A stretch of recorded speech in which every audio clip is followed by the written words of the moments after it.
aha turi kumwe n'abashitsi b'umugabo CNDD-FDD, abashitsi b'igihugu ndetse n'abashitsi twatumiye mu rubanza dufise mu mugabo CNDD-FDD, aho ku munsi wa gatandatu tuzokwigina imyaka 20 iheze umugabo CNDD-FDD urongoye igihugu cy'u Burundi. Akazoba n'akaryo mbere nkuko twasaye tubigira mu mpera z'ukwezi k'umunani ko kwigina umunsi wahariwe ugaruka rw'imbonerakure z'umugabo wa CNDD-FDD. Aba mubona uyunye n'umunyabanga mukuru w'umugambwe MPS wa muri Chad, abanye uyu n'userukira aje arongoye ugwaruka rw'umugambwe wo muri Zambia. Rero n'abantu usanga dufitanye imigenderanire kuva kera, kuko uko umwaka uheze twigina umunsi mukuru wahariwe ugaruka rwacu rw'imbonerakure baza ariko uyu munsi kubera bihuranye nuko twigira imyaka 20 Burundi bumaze burongowe n'umugabo CNDD-FDD, nico bituma mbona hajemo n'abakuru b'imbonerakure, abarongoye umugambwe yarongoye umunyamanga mukuru w'umugambwe mu gihugu ca Chad, usanzwe urongoye igihugu mu gihugu ca Chad, ndetse n'aba bandi mubona baje.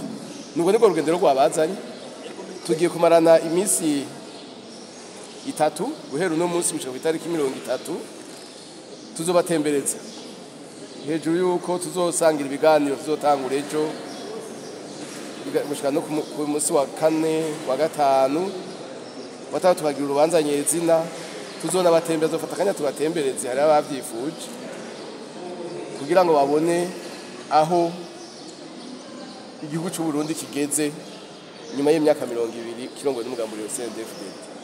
Ikindi saba gusa abantu nibo baje uno munsi batanguye kuza, ejo tuzokwakira abandi ndetse mbere no kwa gatatu tuzokwakira abandi bose bakaba baje kudufasha uwo munezero no kuraba aho tugejeje kugira ngo tuze turigiranirako, batwigisha uko bakora iwabo natwe tubigisha uko dukora iwacu, tuza tukungurana twubaka rero ya Afrika yacu ikomeye kandi ishobora kwiteza imbere yonyine. Nivyo byashaka kubashikiriza mu bakozi.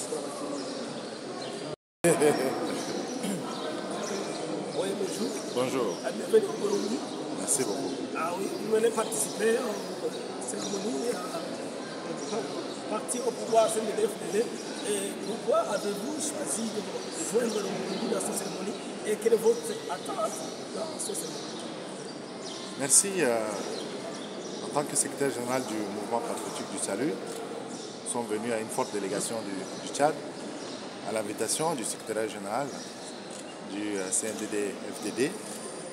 Et c'est un honneur et un plaisir pour nous de pouvoir venir assister à cette double cérémonie, à savoir les 20 ans du parti, mais aussi la célébration de la fête de la jeunesse.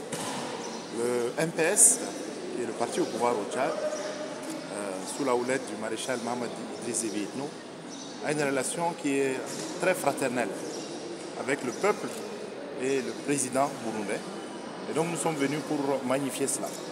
Nous espérons non seulement assister aux conférences débats, mais aussi à la grande cérémonie du 30, et aussi espérons pouvoir concrétiser un accord de partenariat entre les deux parties pour mieux encore renforcer les liens qui existent non seulement entre les deux chefs d'État, entre les deux pays, mais aussi les deux peuples burundais et tchadiens.